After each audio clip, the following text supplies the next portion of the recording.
اعوذ باللہ من الشیطان الرجیم بسم اللہ الرحمن الرحیم۔ وقال اللہ تعالیٰ فی القرآن المجید وما امروا الا لیعبدوا اللہ مخلصین لہ الدین حنفاء ویقیموا الصلاۃ ویؤتون الزکاۃ وذلک دین القیمۃ۔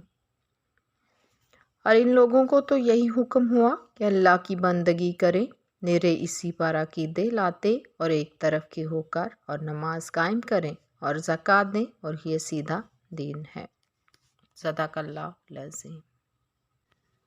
اعمال کا دار و مدار نیت پر ہوگا۔ اگر ہماری نیت خالص ہے تو ہمیں اس کا اجر و ثواب ملے گا۔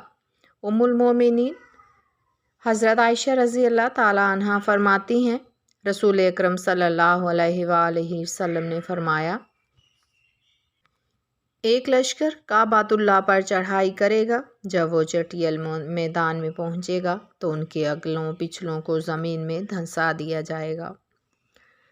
ام المومنین فرماتی ہیں کہ میں نے عرض کیا، یا رسول اللہ، ان تمام کو کیسے دھنسا دیا جائے گا، جبکہ ان میں سے بعض دکاندار ہوں گے اور کچھ انہی میں سے ہوں گے؟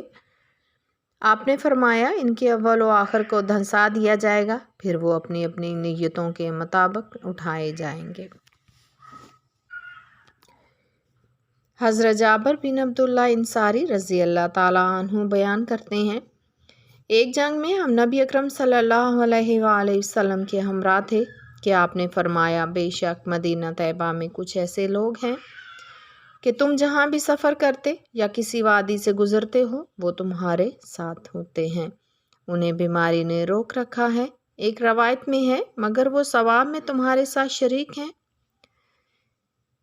اس حدیث کو حضرت انس رضی اللہ تعالیٰ عنہ سے روایت کیا، فرماتے ہیں کہ ہم نبی اکرم صلی اللہ علیہ وآلہ وسلم کے ہمراہ غزوہ تبوک سے واپس لوٹے تو آپ نے فرمایا، ہمارے پیچھے مدینہ طیبہ میں کچھ ایسے لوگ ہیں کہ ہم جس گھاٹی اور وادی کو عبور کرتے ہیں وہ ہمارے ساتھ ہوتے ہیں، انہیں مجبوری نے روک رکھا ہے۔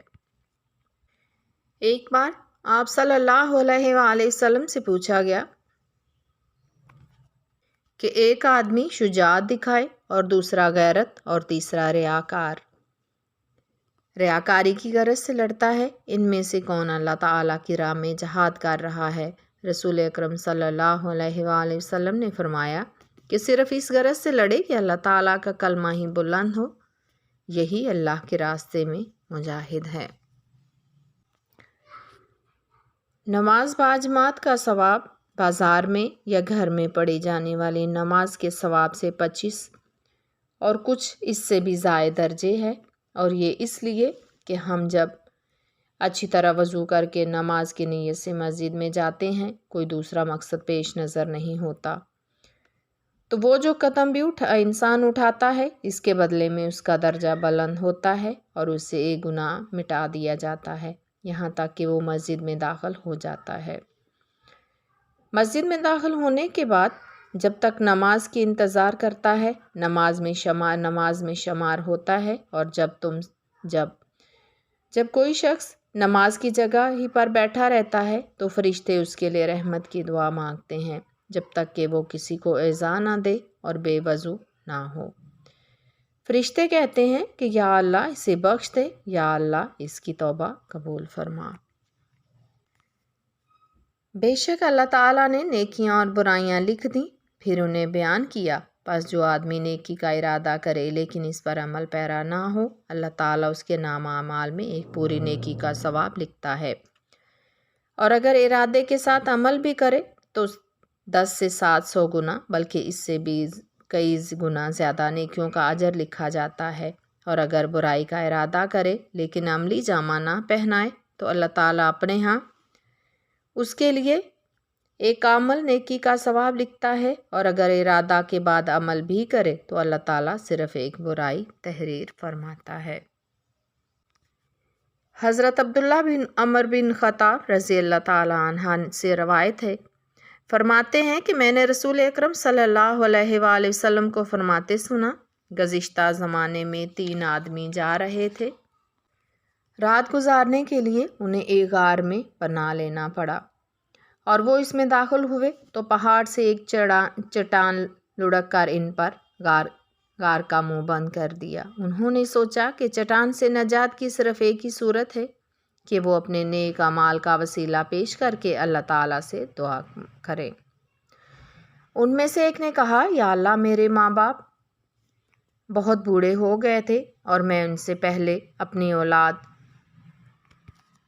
اور خدام کو دودھ پینے کے لیے نہیں دیا کرتا تھا۔ ایک روز میں درختوں کی تلاش میں دور نکل گیا اور دیر ہو گئی۔ جب واپس آیا تو سب سو چکے تھے۔ میں ان کے لیے دودھ دھو کر لایا تو وہ میرے والدین سوئے ہوئے تھے۔ انہیں جگانا بھی مناسب نہ سمجھا اور اہل عیال کو دودھ پلانا بھی پسند نہ کیا، چنانچہ میں دودھ کا پیالہ لیے کھڑا رہا یہاں تک کہ صبح روشن ہو گئی۔ بچے بھوک کی وجہ سے میرے پاؤں میں بلبلاتے رہے۔ صبح ہوئی تو پہلے میرے والدین نے دودھ پیا۔ یا اللہ، اگر یہ عمل محض تیری رضا جوئی کے لیے کیا ہے تو ہم سے اس مصیبت کو دور فرما۔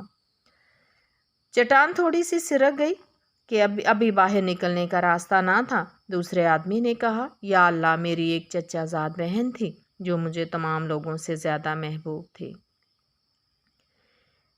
ایک روایت میں ہے کہ اس نے کہا، میں اس سے محبت کرتا تھا جس طرح مرد عورت سے محبت کرتے ہیں۔ میں نے اس سے اپنی خواہش پورا کرنے کا ارادہ کیا۔ اس نے انکار کیا، یہاں تک کہ قحط سالی میں مبتلا ہو گئی۔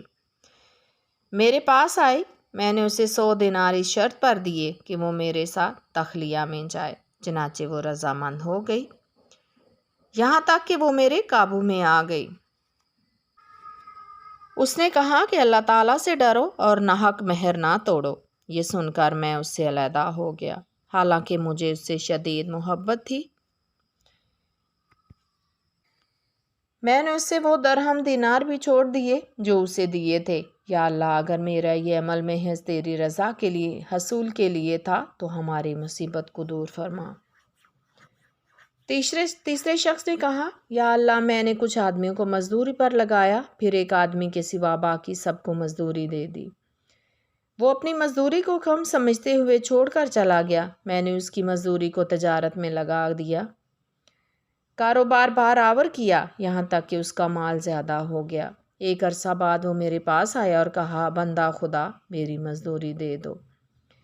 میں نے کہا، یہ جتنے اونٹ، گائے، بکری اور غلام دیکھ رہے ہو سب تمہارے ہیں۔ اس نے کہا، اللہ کے بندے، میرے ساتھ مذاق نہ کرو۔ میں نے کہا، میں مذاق نہیں کر رہا۔ پھر وہ اپنا تمام مال لے کر چلا گیا اور اس میں سے کچھ بھی نہ چھوڑا۔ یا اللہ، اگر میرا یہ عمل محض تیری رضا جوئی کے لیے تھا تو ہمیں اس پریشانی سے نجات عطا فرما۔ چنانچہ چٹان ہٹ گئی اور وہ اس مصیبت سے ان سب کو نجات حاصل ہو گئی۔ وما علینا الا البلاغ۔